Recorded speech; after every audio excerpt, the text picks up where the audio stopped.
6 in a game that didn't feature a single touchdown and an absolutely catastrophic 49ers offensive performance. On a short week, Deebo Samuel tweeted that he wanted the ball more, and I didn't expect the 49ers to oblige him as aggressively as they did, but from the very first play of this game, it seemed that the 49ers game plan maybe wasn't doomed, but was going in the wrong direction. Very first play of this game, they tried to force feed Deebo Samuel. Kyle Shanahan calls a slant to Deebo against Ahkello Witherspoon, the 49ers' former third-round draft pick, 2017, the first year of this regime. No separation for Deebo Samuel. Play doesn't work. Inauspicious start for the 49ers. And then they just handed the ball off a couple times to Deebo. It went nowhere.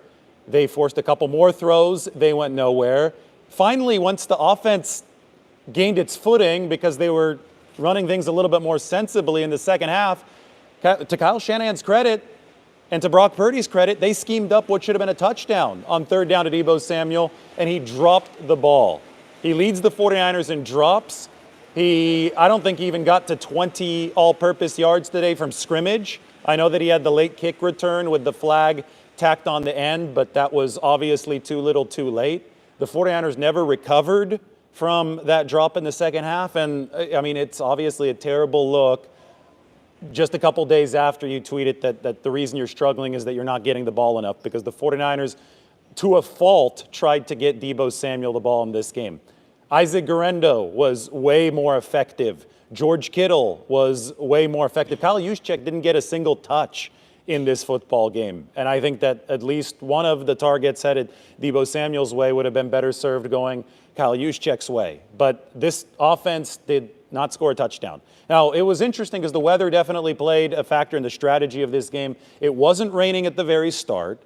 And then it obviously was raining throughout the middle of the game, stopped raining in the second half, allowed the 49ers to potentially open things up, and they unfortunately weren't able to capitalize. Brock Purdy also missed a couple deep throws, including the interception late. And then it started raining at the very end, which I thought was very symbolic of the 49ers' playoff hopes being essentially extinguished. They are now all but mathematically eliminated in this torturous 2024 season. And they needed to take advantage of that dry period or dry-ish period early in the game to build a lead on the Rams. And they didn't. They dropped at least 2 interceptions, right? There was the first one that went right through Lenoir's hands. That I think could have been a pick 6. Then Hufanga dropped the ball that hit him in the chest. Now, I don't blame Talanoa as much because he's playing with a club on the repaired ligament on his wrist. But Matthew Stafford was trying to be an interception machine early in this game. 49ers let him off the hook. And then the offense was trying to force feed Deebo Samuel during that time. So they weren't moving the ball. They got a 33-yard pass to George Kittle, which was the only explosive pass of the game for the 49ers. 33 yards, seam route early in this football game. Kyle Shanahan followed it up with 3 consecutive runs and a field goal.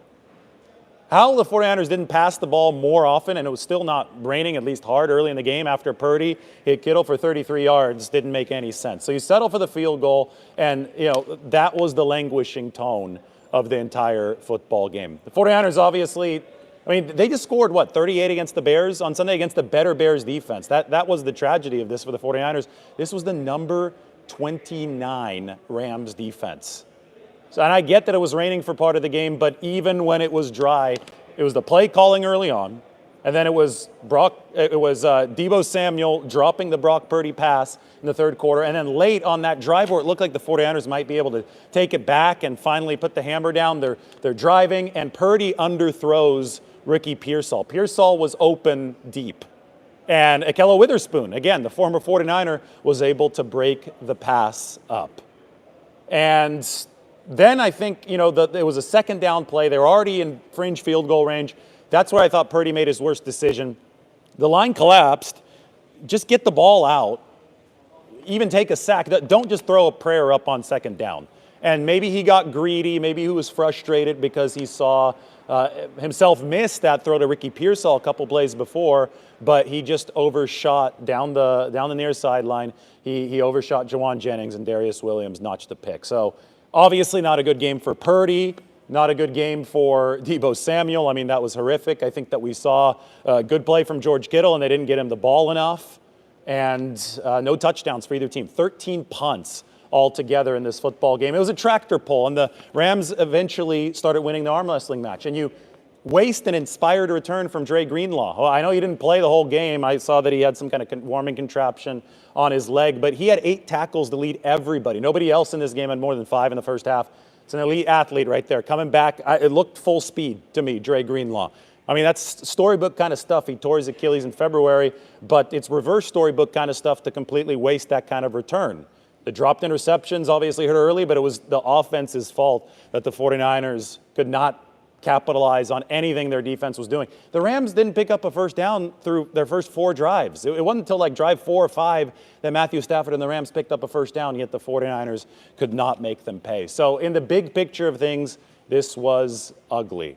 And the 49ers have just not been able to develop any consistency, whether it be because of injuries or a holdout early in the season, or now drama with Deebo Samuel, who's been unable to hold on to the football at a consistent rate. They just never were able to get that week in, week out flow, and nothing has been more emblematic of that than the past 4 days, where they put up 38 against the Bears, look like they're back, and then come back with, to be honest, what looked like a clueless game plan from the very start of this game when they tried to force feed Deebo Samuel on that first slant. Shanahan never got into any sort of chess match advantage against Chris Shula, who is the Rams defensive coordinator. Sean McVay, meanwhile, he eventually was able to get that upper hand against the 49ers. You got to give the 49ers defense credit for most of this game, but the 17-play drive that the Rams put together, even though it was finally a red zone stop, the first and 14 tries for the 49ers defense, that gave the Rams the advantage in fatigue, right? They had a play count, time of possession. The 49ers needed to answer that with some possession, and they went backwards for most of their next drive. So the Rams eventually just won this arm wrestling match and were able to beat the 49ers without scoring a single touchdown in this game. So, I mean, they would have had a touchdown if Deebo Samuel caught that pass. I think if you want to boil it down to one play, it's as simple as that. But I don't boil things down to one play. We look at it in a more nuanced fashion. And just like a lot of these losses for the 49ers, they're 0-3 against the division at home this year, which is embarrassing. A lot of these losses, so many things going wrong, and they pile up. You should have put the team away earlier. They caught their interception opportunity, which was much more difficult. You didn't. I mean, you could play a game of whack-a-mole and not hit all the problems that the 49ers encountered in this game. And that's why they're not going to make the playoffs in all but certainty. I mean, it's all but mathematically eliminated for the 49ers today. All right, I'm off to the locker room. We'll see what the 49ers say. We'll talk to you guys soon.